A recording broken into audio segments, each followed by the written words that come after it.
I am about to rip into my employer like I have never done before, and I'm about to risk my entire career to defend the one thing I care about more than my job: respect for Sawyer Robertson.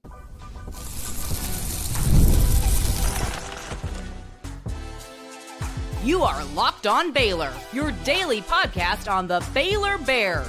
Part of the Locked On Podcast Network, your team every day. Hello, Bears fans. Welcome to another episode of Locked On Baylor, part of the Locked On Podcast Network, where it's your team every day. I'm your host, Cam Stuart of ESPN Central Texas and the Cam Show on YouTube. And as you can tell, I am still working out of makeshift studios here until I get internet in my new apartment. Today is your local public library. People are staring at me through the doors. It can happen anywhere. As long as there's Wi-Fi, I'm going to make sure the Locked On Baylor show rolls on. And today, we're going to be ripping the very network that signs my checks because they decided there are 100 college football players better than Sawyer Robertson. Needless to say, we're going to debunk the ever-living crap out of that in the next couple of minutes. Also, Jake Spavital, is he a top 10 offensive coordinator in college football? Is this the redemption arc that we all think it is, or are we being, blindfolded a little bit? Plus, one of the leading college basketball efforts thinks Scott Drew has lost his fastball and that Baylor is not going to be what they were in the past. All that and more coming up on this episode of Locked On Baylor. But first, we start where we start. Big week for the Locked On Podcast Network. We just released our top 100 college football players of 2025. And this was a project I was so excited for. Each of us hosts put in, our submissions, mainly for our own team, to be fair, and a team within Locked On, headed by Spencer McLaughlin of Locked On College Football, who have been on this show. I've been on his show. Kind of looks like Sid from Toy Story. We all put it together. And I was driving across the country, get this notification, okay? Tagged in a post, top 100 players. And it was the first one, 91 to 100. I'll put it up on the screen now for those of you watching on YouTube. I was tagged in it because sitting in there at 93, Bryson Washington, running back from Baylor. Should he be higher? Yeah, probably. But I'm like, all right, fine. Bryson Washington, first of a couple on this list. I voted to put 6 guys on this list. Okay, 6. I had 6 submissions from Baylor. Bryson Washington, I come to find out, is the only one. 81 through 90. I'm looking at this the other day like, okay, when am I going to hit Sawyer Robertson? 71 through 80. He's still not there. Avery Johnson's there. That's kind of weird. 51 to 60. All right, still not there. Good. He's getting some respect. I didn't even do 61 to 70 because this is ordered in a really weird way. 41 to 50. All right, we should be getting into Sawyer Robertson range here, right? Because of how people think about him nationally. Nope, still not there. 31 to 40. Still nothing. Arch Manning is here and no Sawyer Robertson yet. Man, they must really like them some Sawyer. 21 to 30. Still not here, but certainly he's ahead of Sam Levitt. I mean, of course he's ahead of Sam Levitt. So is he in the top 20? Oh, well, not there yet. And then 1 through 10, still not there. Somehow, some way, Sawyer Robertson is not a top 100 player in college football, according to the Locked On Podcast Network. I can't swear on this, which is really going to test me today. But that is a heaping warm pile of horse manure, man. Like, this is legit beef I have with Locked On Podcast Network right now. This is complete and utter bull. Like, are you kidding me? Find me 100 better players than Sawyer Robertson, and I will find you a liar. An absolute liar. And the quarterbacks on this list, I mean, give me a break. So he's at least 80 spots worse than Sam Levitt. He's at least 30 spots worse than Avery Johnson. What are we doing here, guys? What are we doing here? So I went in and I crunched the numbers. We all know Sawyer Robertson's stats: 28 touchdowns, 8 picks in 10 and a half games last year. And so I crunched the numbers. Let's see what the other quarterbacks on this list did. Sawyer Robertson had at least the same amount of touchdowns as 13 quarterbacks on this list. At least the same. All but one of them, he had more.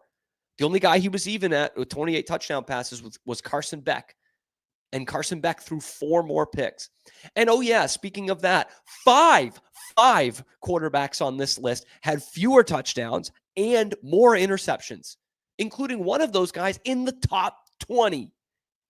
That's Drew Aller, by the way. And you know how I feel about the Drew Aller Sawyer Robertson comparison. And he's in the top 20. Sam Levitt's 21. And you've heard me do this throughout the offseason. This offseason has been so much about Sawyer Robertson and trying to get him some doggone respect. Okay? And who have I compared him to so much? Sawyer Robertson to Sam Levitt, Sawyer Robertson to Drew Aller. He's better than both those guys. It's not a runaway. He's not like leagues better than those guys, but he's better than both those guys. And yet those two are in the top 21. Sawyer Robertson's not in the top 100. Who is running this? Like the only explanation here is they just forgot who Sawyer Robertson was. Like there is absolutely unequivocally no damn excuse to not have him on there. And it actually gets me legitimately mad. I got to worry about sky-high rent, internet in my apartment, driving and moving across the country. And this is what keeps me up at night. Trying to justify how you can put 100 college football players ahead of Sawyer Robertson. It's a joke. It's legitimate brain damage, man. Like we have completely lost the plot. Completely lost the plot. There are 3 quarterbacks on the list who had more touchdowns. 3 quarterbacks on the list. Cade Klubnik had 36. Garrett Nussmeier and John Mateer both had 29. That's 1 more than Sawyer Robertson. And Nussmeier threw more picks. And John Mateer, like I like John Mateer and everything. I actually do. I thought that was a good, shrewd pickup by OU. But he played a Mountain West schedule last year. This is complete Big 12 erasure. Like they don't want the Big 12 to be a conference in college football. The people that I work with, that I respect for the most part, do not want the Big 12 to be a conference in major college football. Like I think it really upsets them that they are the 3rd best conference in college football. Because I see ACC all up and down the list. These ACC quarterbacks, Darian Mensah. Like, you're going to sit here, like, all right, I'll play it out. I'm more than happy to have any of the people who did this list on the show and explain to me, as 2 somewhat intelligent, breathing, living human beings, why Darian Mensah is a better quarterback than Sawyer Robertson. Why Haynes King, who threw 14 touchdowns in 11 games last year, is a better quarterback than Sawyer Robertson. I'll wait, man. Open invitation.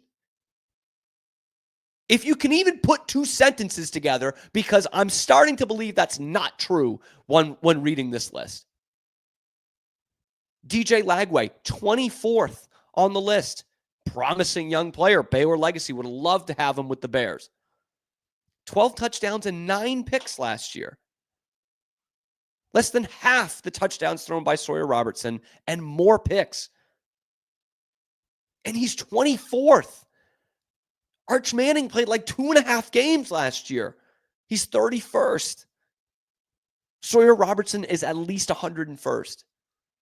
They forgot he existed. They forgot the Big 12 existed. And oh boy, we love Avery Johnson. He runs fast. He's got long hair. Put him in the top 100. Sawyer Robertson, all he does is throw touchdowns. Doesn't throw picks.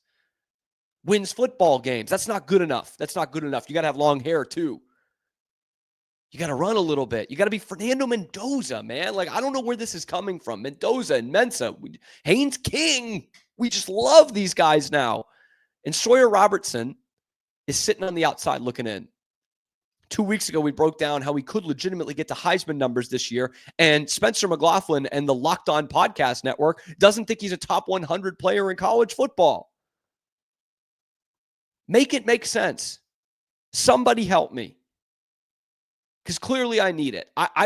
Last year might have been a fever dream. If someone can get in the comments and tell me that I just imagined Sawyer Robertson turning this team around, leading them to a 6-game winning streak, throwing 28 touchdowns and 8 picks in 10.5 games. If I just dreamed that, please let me know in the comments and tear apart this network. I love this network. I've so enjoyed working for it. The people are great, but this is unacceptable, man.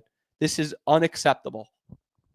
Let me know in the comments section below. Like, subscribe. If you hate this list and think Sawyer Robertson should be on it, and let me know exactly why in this comment section. I mean, I don't know if they're going to be able to change the list, but Scotty B might be losing it too. I imagine he's losing it too. The Baylor King, man. He got Ashton Hawkins' eligibility back. I don't know if he can get Sawyer Robertson on this list. But it's crap, man. It's a load of crap. And the fact that I got through 10 and a half minutes without cussing and thinking about this is truly amazing. So as a result, you guys should like and subscribe because we're really close to 4,000 subscribers, and I really want to get there. Coming up next, Sawyer Robertson can be thankful for having a top 10 offensive coordinator in college football. Is this the best redemption story on this year's Baylor team? Let's talk about it next on Locked On Baylor.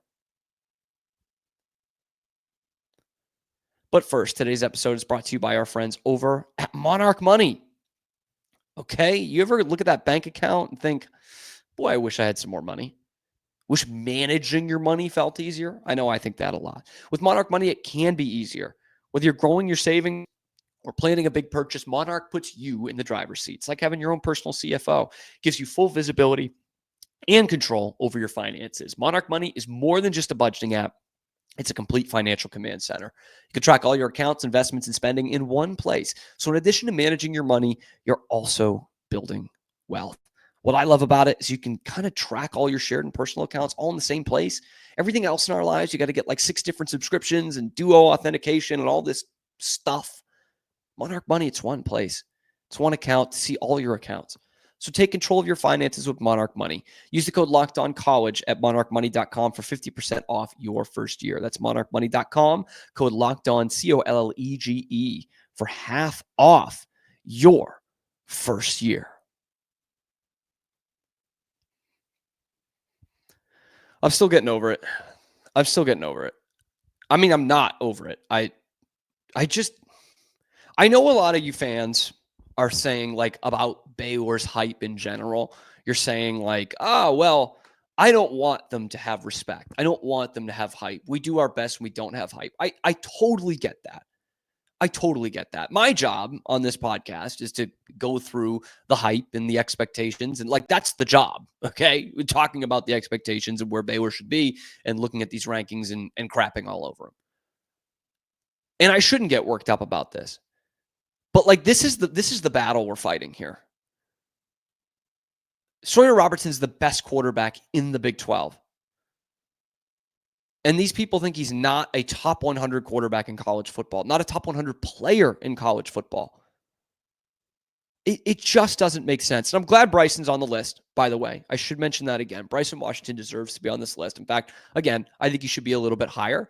But if I see, because this is what happened the other day, if I see Bryson Washington at 93, I'm thinking, okay, Sawyer Robertson's going to be pretty high too. Going to be pretty high on this list. And I was ready to argue over, having Sam Levitt ahead of him. He's 80 spots ahead of him. It just doesn't make any sense. And part of Sawyer Robertson's success last year that I might have dreamed, because apparently this wasn't real, Fugazi. But part of the success I remember Sawyer Robertson having last year came from Jake Spavital being in the driver's seat, being the OC, being basically a co-head coach with Dave Aranda. And I mean, we saw it right on the TV broadcast. They wasn't paying a ton of attention to what was going on offense. 3rd and 7, back turned. I actually don't mind that. I know a lot of people didn't like those optics. But I think Dave Aranda came into that season and said, look, I've more or less struck out with a couple OCs. Larry Fedora, big-time strikeout. Jeff Grimes brought in an offense that really worked. And then I think they struggled to be on the same page of what they wanted to get in the transfer portal. But Jake Spavital, slam dunk. This should be a home run hire, right? And he says, look, you've had the experience of head coaching before. I know it didn't go exactly according to plan, but you're going to come in here and you're going to be my OC. And you're going to run this thing. And what he did last year was pretty incredible. We'll get to that in a second. But now we have via Andy Staples, who just does these lists, all summer long, and I react to them. Top 10 offensive coordinators in college football, sitting there at number 9, just ahead of the Navy offensive coordinator, which is okay. Jake Spavital of the Baylor Bears. Second in the Big 12, because they got Arroyo from Arizona State, who did a good job up there, higher than him. And in the middle there, Buster Faulkner, because he has a top 100 college football player, and Haynes King leading his offense, and his 14 touchdowns in 11 games. Woo, doctor, man. Guy who's played, 18 years of college football and managed those numbers. Good for Buster Faulkner, getting him in line, right? I'm not going to argue we should be number 1, but yes, I think Jake Spavital should be higher, because I think we got to take this into context here. Okay, this is not a segment arguing this list so much as it is let's highlight what Jake Spavital has done. Because he came here after being a failed head coach at Texas State. Right? Like we saw those Texas State teams. They were bad. I think he won, 8 games in 4 years there. It was pretty brutal, his stint down in San Marcos. And what doesn't make it any better is right after he left, Texas State became pretty good. G.J. Kinney's first game, they beat Baylor, right? Like immediately, they become a somewhat legit program here. And now a Pac-12 program. And that's great for them. That's great for Texas State. Doesn't make Jake Spavital look all that great, though. Right? When he tries to get everybody out of the portal, and it's a mess. It's a mess. But we know that Spavital's been a really successful offensive coordinator for a long time, and he's worked with some of the great quarterbacks that we've seen in this conference and beyond the last 10, 15 years. When you talk about, Will Grier, Kyler Murray, Johnny Manziel, Case Keenum, he's worked with some pretty good quarterbacks. Geno Smith, Big 12 legend. Big 12 legend Case Keenum, of course. Just kidding. And he comes in. I was way on board with the Jake Spavital hire last year, because everywhere he's gone, the offense has gotten better. The quarterback's gotten better. He turned Cal into a legit running team, turned Jaden Ott into a legit running quarterback after they were horrible running the football the year before. Jake is probably the best redemption arc on this team. He took a bit of a risk. He could have stayed at Cal, where they were clearly heading in the right direction. And instead, he said, I'm going to go back to Texas, where I have failed as a head coach and burned a lot of bridges with Texas high school football coaches because of the way I approach that. And I'm going to come here in an uncertain situation all the way around. Uncertain offensive situation, uncertain quarterback situation, and most of all, of course, a very uncertain coaching situation. Dave Aranda could have been fired months after Jake Spavital was hired. And then what? He's up a creek without a paddle. He's got to get in the contact book and find some people again. But he took it on. And they had a quarterback out of the portal who was a big risk. And worse yet, that quarterback didn't work out. 2 games into the season, Jake Spavital's got to go to a guy who hasn't won a quarterback battle in his life in college. And he comes in and Sawyer Robertson takes the wheel. With Sawyer right there with Jake Spavital right there next to him, they lead what becomes the second best offense in the Big 12. They win 6 games in a row. That is after a disastrous first couple of games offensively. They turn it around, become one of the best offenses in the conference and therefore the country. And now we're looking at this year them becoming the best offense in the Big 12. So yeah, Jake Spavital deserves all the flowers, man. And what a comeback this has been for Spav. Does it make me worried? Of course it does. Of course it does.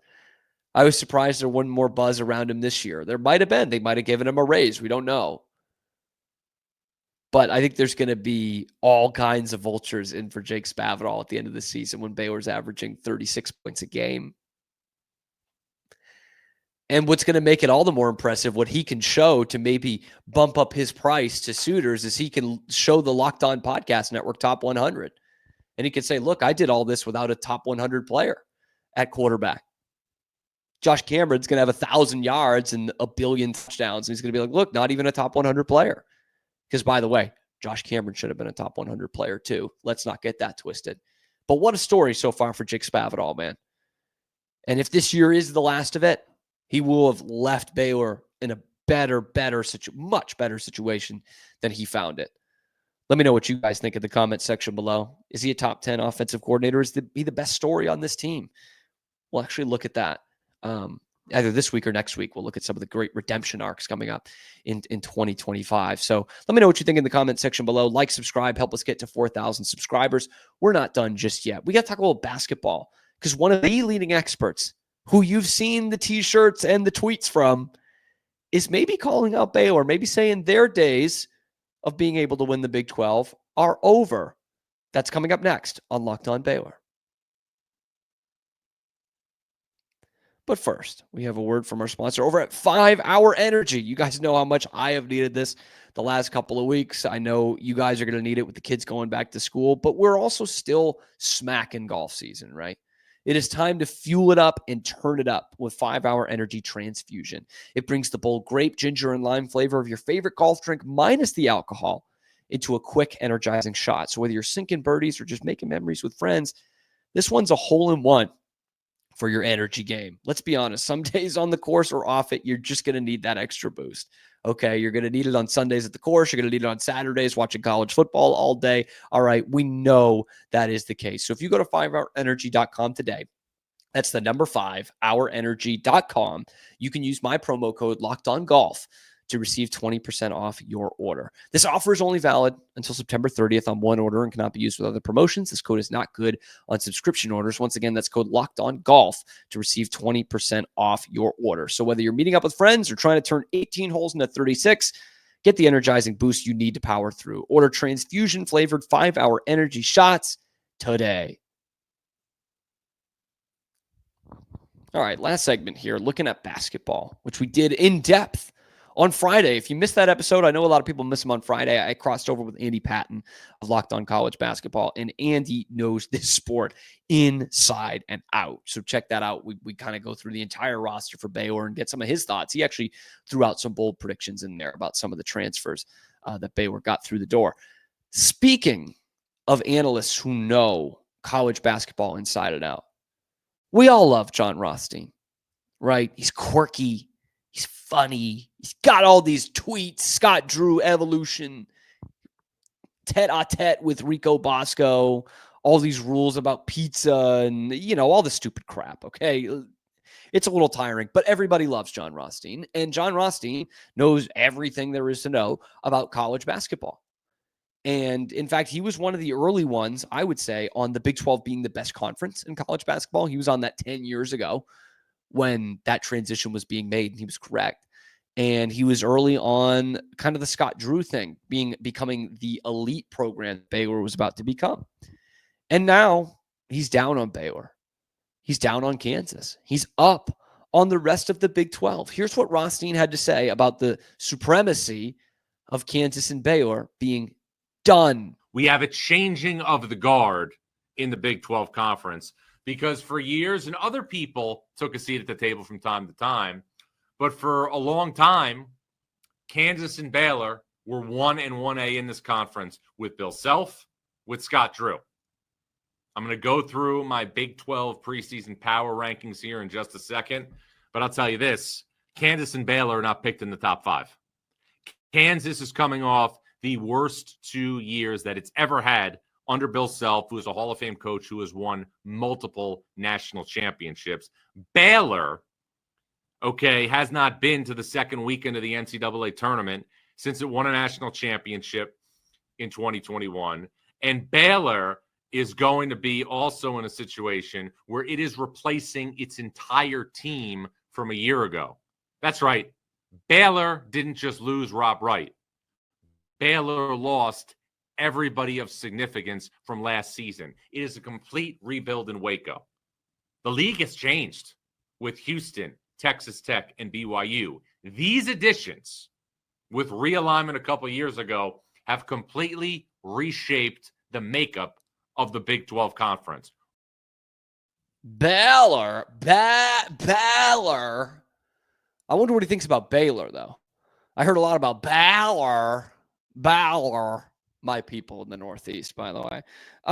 Look, I understand his point here. I'm gonna push back on it a little bit, but let's be honest. Baylor's coming off a bad year, and they are replacing their whole roster. Kansas has not been Kansas the last few years. They couldn't be Baylor anyway, in Waco anyway. And he talks about Texas Tech, BYU, and of course, Houston. No doubt, man. Like, those are the teams in the conference this year. Those are the legit contenders. And I don't think Kansas is, and I don't think Baylor is. I said it as much last week. And this Kansas team has been kind of embarrassing for them the last few years. And for Baylor, it's even when they have been good, they haven't been able to get it done in the tournament since they won it all. I'm not pushing back against that part. I'm not. This is Houston's conference right now. And maybe this is revisionist history, but I remember when when Houston came into this conference, I think there was a good deal of us who were not shocked that they came in and won the title. Like that, Kelvin Sampson's program has been like that the last couple of years. And yeah, I know they did it in the American, but I was not stunned at all to see Houston win the title their first year. I was not. But in terms of the mainstay, because it's been Kansas and Baylor at the top since 2019 or so. First half of the 2020s, it's been those two teams as two of the best programs in college basketball, not just the Big 12. All I'm saying is, I know they're not going to be as good this year, but if you're looking at maybe the rest of this decade, doubt Scott Drew at your own risk. Doubt Bill Self at your own risk. These are two Hall of Fame coaches. Scott Drew has picked up the pieces before. When I got to Baylor in 2015, there were all kinds of people talking about how, the best had already passed them by. They had made the Elite Eight in 2010 and in 2012, and then they made the NIT, won the NIT, but then they were a first-round team again. And everyone said, if only we'd just won one of those games, made the Final Four, then we would have had something. And then almost kind of out of nowhere, 5 years later, they were the best team in college basketball for the first time ever. And then in 21, they win the national championship. And all of a sudden, maybe it's not over. Maybe Scott Drew can coach. Maybe you can get good players to come here. And Kansas is Kansas. In fact, I wouldn't even bet on them having 3 bad years in a row because it's Kansas. They don't do that. But all I'm trying to say is, we've thought this Baylor thing was over before. That they would regress to what they were, what their ceiling was as a first weekend team. I'll be the first one to tell you they should have made it out of the first weekend sometime in the last 4 years. I'll be the first one to tell you that. A couple of teams absolutely had no excuse to not get out of the first weekend. In fact, this year might have been the only one that did have an excuse. But I'm just not going to sit here and count out Scott Drew. That he nor Bill Self won't take that pedestal and be on top of the Big 12 again in the very near future. But let me know what you guys think down in the comment section below. Kansas and Baylor, are they done running this conference for the near future? Let me know in the comment section. And if it's not them, who is it? Houston? Sure. Tech? Love the way they're going. Let me know in the comments. Be sure to like the video, subscribe to the channel. Guys, we're about 150 subscribers away from 4,000, which I was trying to get before the football season. We can still do that.